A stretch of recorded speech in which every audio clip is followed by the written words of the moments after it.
ఓం శ్రీమాత్రే నమః. 75వ శ్లోకం. విశ్వాధికా వేదవేద్యా వింధ్యాచల నివాసిని విధాత్రీ వేద జననీ విష్ణుమాయా విలాసిని. విశ్వాధికా, అధిక అంటే అత్యుత్తమైనటువంటిది, లేదా అన్నిటికంటే కూడా ఎక్కువ శక్తి కలిగినది. అధికులు అంటే శక్తి కలవాళ్ళు అని చెప్పి అనుకుంటాం కదా. విశ్వమందు. విశ్వాధిక అంటే ఈ విశ్వం మొత్తంలో కూడా ఉన్నటువంటి వాటన్నిటికంటే కూడా అత్యుత్తమమైనటువంటి శక్తి స్వరూపిణి అని ఈ నామం యొక్క అర్థం. అంతటి శక్తి స్వరూపిణి కాబట్టి ఆ తల్లిని విశ్వాధిక అని మనం స్తుతించుకుంటున్నాము. తర్వాత నామం వేదవేద్య. వేదముల సారమును గ్రహించుట చేత తెలుసుకొనబడినది. వేద స్వరూపిణి అయినటువంటి జగన్మాతను తెలుసుకొనుటకు వేదముల యొక్క సారమును తెలుసుకొనవలనని ఈ నామం యొక్క అర్థం. వేదవేద్య అంటే వేదములను వేద స్వరూపిణి ఆ తల్లి అంటే మనం ముందు నామాల్లో చెప్పుకున్నాం కదండి. వేద స్వరూపిణి ఆ తల్లి, ఆ జగన్మాత. అందుకని వేద స్వరూపిణి కాబట్టి ఆ తల్లిని మనం తెలుసుకోవాలి అంటే వేదముల యొక్క సారమును తెలుసుకొనవలెను. ఆ సారముల వలన దేవిని భక్తుడు తెలుసుకోనగలుగుతాడు. అంతే కదా. మనం ఏదైనా ఒక పని చేయాలి అంటే ఆ పని మనం ముందుగా తెలుసుకోవాలి. ఆ తల్లిని మనం చేరుకోవాలి అంటే వేదస్వరూపిణి కాబట్టి వేదాల సారమును మనం తెలుసుకుంటే ఆ తల్లిని చేరుకోగలుగుతాము అని చెప్పి ఇక్కడ ఆ తల్లిని వేదవేద్య అని మనం స్తుతించుకుంటున్నాము. తర్వాత నామం వింధ్యాచల నివాసిని. నివాసిని అంటే నివసించినట్టిది. వింధ్య అంటే వింధ్య పర్వతం. వింధ్యాచల నివాసిని, వింధ్య పర్వతమునందు నివసించినటువంటిది. దేవి యొక్క నివాస క్షేత్రములలో వింధ్య పర్వతం ఒకటనమాట. అందుకనే ఆ తల్లిని వింధ్యాచల నివాసిని అని మనం స్తుతించుకుంటున్నాము. ఈ పర్వతమునందు నివసించు దేవి వింధ్యాదేవి అనే నామముతో కూడా ప్రసిద్ధి పొందింది. అందుకనే ఆ తల్లిని వింధ్యా నివాసిని అని మనం చెప్పుకుంటున్నాము. తర్వాత నామం విధాత్రి. ధాత్రి అంటే భూమి అనొచ్చు, లేదా పోషించినటువంటిది అని కూడా చెప్పుకోవచ్చు. విధాత్రి అంటే సమస్త జగత్తును పోషించినటువంటిది అని అర్థం అన్నమాట. సమస్త చరాచర జీవులను పోషించు కార్యమును పరమశివుడు నిర్వర్తించును. శివతత్వము దేవి వేరు కాదు కదా. మనం ముందు నామాల్లో చెప్పుకున్నాం కదా శివతత్వము కలిగినది అని. రెండు అంటే శివతత్వము దేవి వేరు కారు కనుక సకల జీవులను పోషించే నిర్వర్తించే పని, పోషించడం చేసే పని దేవియే అని భావించాలి. అందుకనే మనం ఆ తల్లిని అంటే సమస్త జగత్తును పోషిస్తుంది కాబట్టి ఆ తల్లిని మనం విధాత్రి అని చెప్పుకుంటున్నాము. తర్వాత నామం వేద జనని. జనని అంటే జన్మనిచ్చిన తల్లి. వేద అంటే వేదములు. వేదములకు జన్మనిచ్చినటువంటిది, వేదములకు తల్లి వంటిది, ఆ వేదాలను సృష్టించినటువంటిది అని ఇక్కడ అర్థం అన్నమాట. మనం ఇందాక ఒక నామంలో చెప్పుకున్నాము కదా వేదస్వరూపిణి అని. ఆ తల్లి వేదస్వరూపిణి అంటే వేదాలు ఆ తల్లి నుంచే వచ్చాయి. అంటే ఆ తల్లి వేదాలకు జన్మనిచ్చినట్టే కదండి. ఆ వేదాలకు జన్మనిచ్చింది కాబట్టి ఆ దేవిని వేద జనని అని మనం స్తుతించుకుంటున్నాము.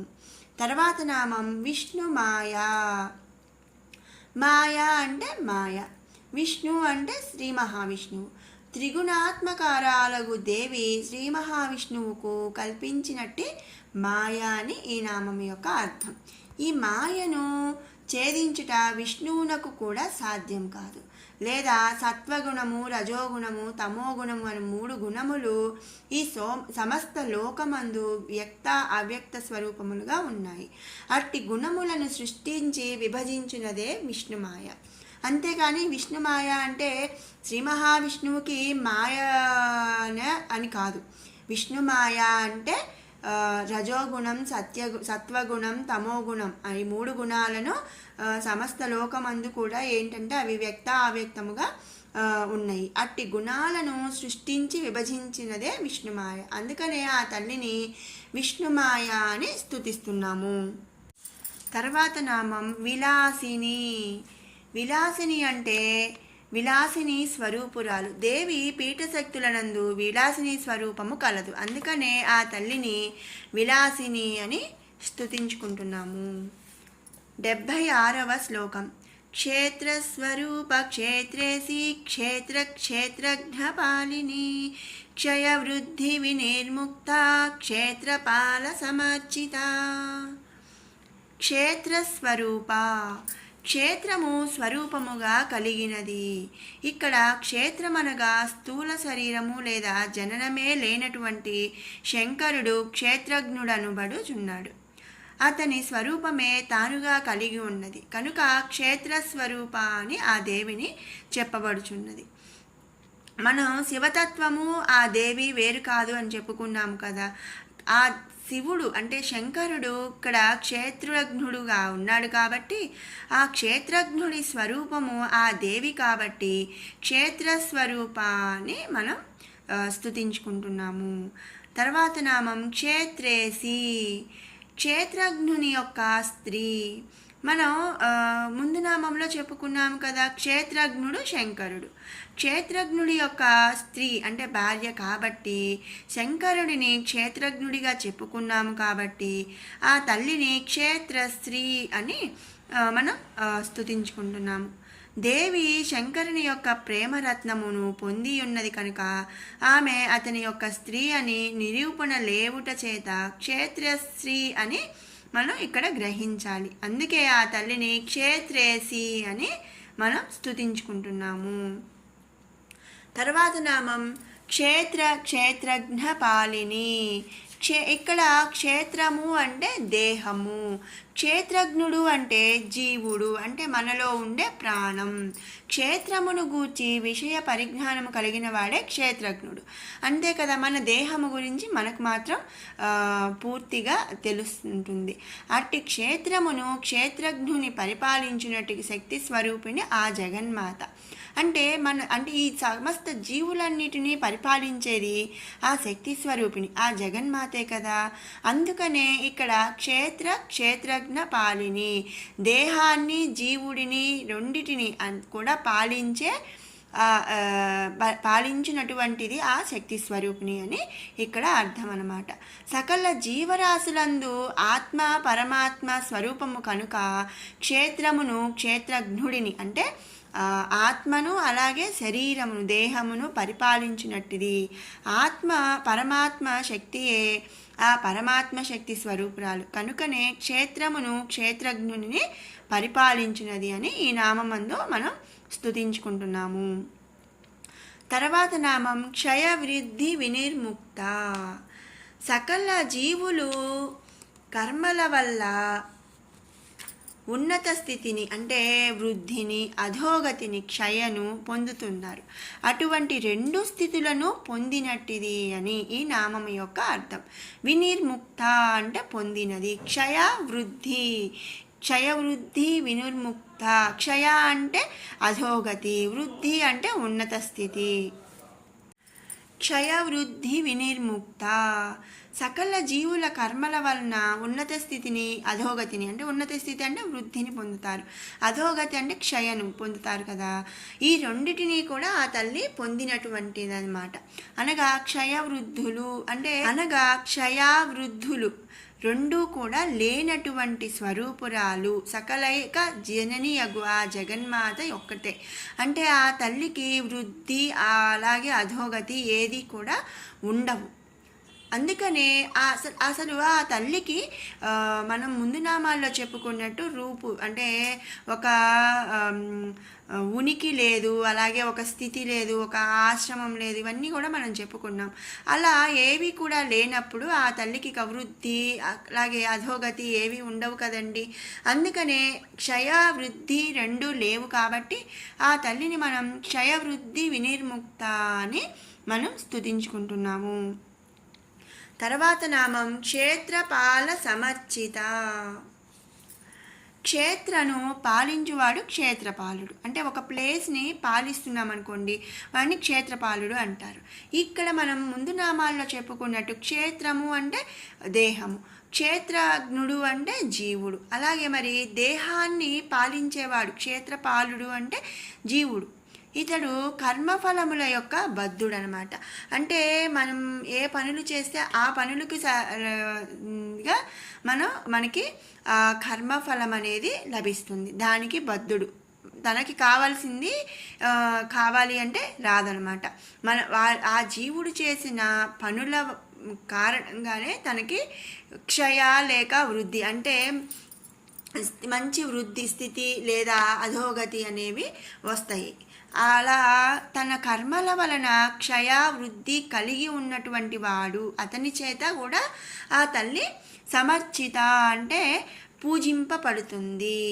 క్షేత్రపాల సమర్చిత, క్షేత్రపాలుడి చేత కూడా పూజింపబడుతుంది. కాబట్టి ఆ తల్లిని క్షేత్రపాల సమర్చిత అని మనం స్తుతించుకుంటున్నాము.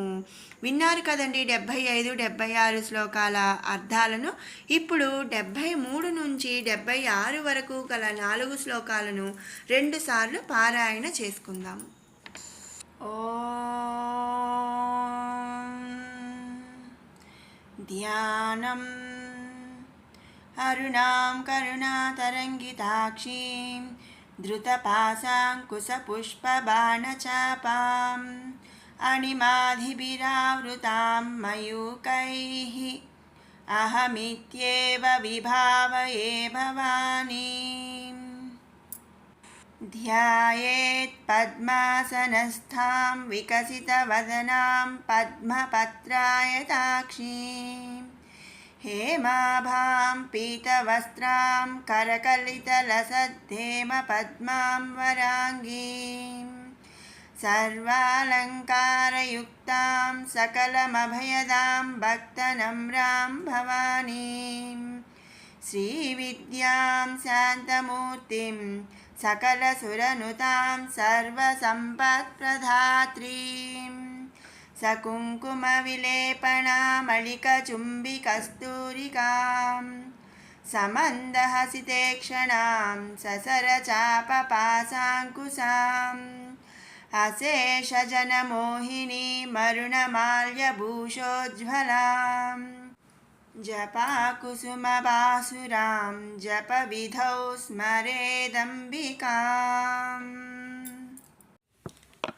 కామ్యా కామకళారూపా కదంబకుసుమప్రియా కళ్యాణీ జగతి కందా కరుణారససాగరా కళావతి కళాలాపా కాంతా కాదంబరీ ప్రియా వరదా వామనయన వారుణీ మదవిహ్వలా విశ్వాధికా వేదవేద్యా వింధ్యాచలనివాసిని విధాత్రీ వేదజననీ విష్ణుమాయా విలాసిని క్షేత్రస్వరూపా క్షేత్రేసి క్షేత్రజ్ఞపాలిని క్షయవృద్ధి వినిర్ముక్త క్షేత్రపాల సమర్చిత.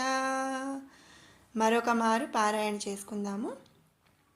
కామ్యా కామకళారూపా కదంబకుసుమప్రియా కళ్యాణీ జగతి కందా కరుణారససాగరా కళావతి కళాలాపా కాంతా కాదంబరీ ప్రియా వరదా వామనయనా వారుణీ మదవిహ్వలా విశ్వాధికా వేదవేద్యా వింధ్యాచలనివాసిని విధాత్రీ వేదజననీ విష్ణుమాయా విలాసిని క్షేత్రస్వరూపా క్షేత్రేసి క్షేత్రజ్ఞపాలిని క్షయవృద్ధి వినిర్ముక్తా క్షేత్రపాల సమర్చిత.